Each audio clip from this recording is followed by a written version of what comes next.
whatever was not there in your creation, right? It has to have an agreement with you to infiltrate God's design. I'm going to say that again.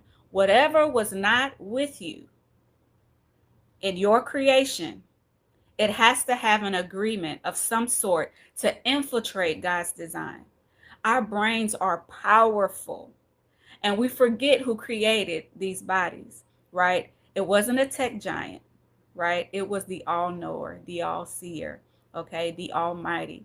And so he knew just what to give it the ability to do to sustain itself here on the earth with everything that would happen, okay? And he did not make a mistake. It's our agreements, no matter how small, right? Our distractions, our lack of management of our thoughts, of our feelings and actions that causes it not to work properly. So you can actually break. Your unforgiveness proves the lack of knowledge of who God is or your distrust in him to vindicate you. I want you to think about that.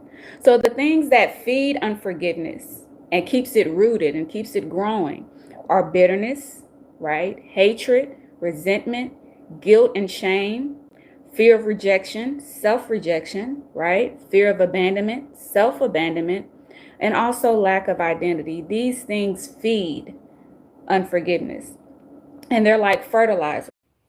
Anger is layered.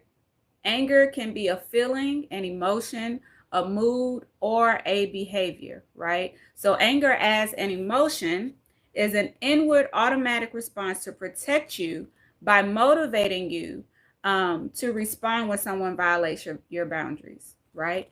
Anger as a feeling is how you interpret or become aware of that emotion, okay? And remember, feelings are subjective, right? They're based on your perception and they are temporary.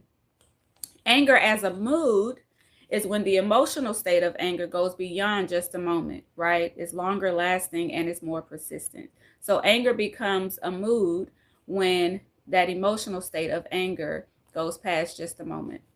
Anger as a behavior is how you outwardly express that emotion. Okay, for example, that aggression, assertiveness, right, or withdrawal.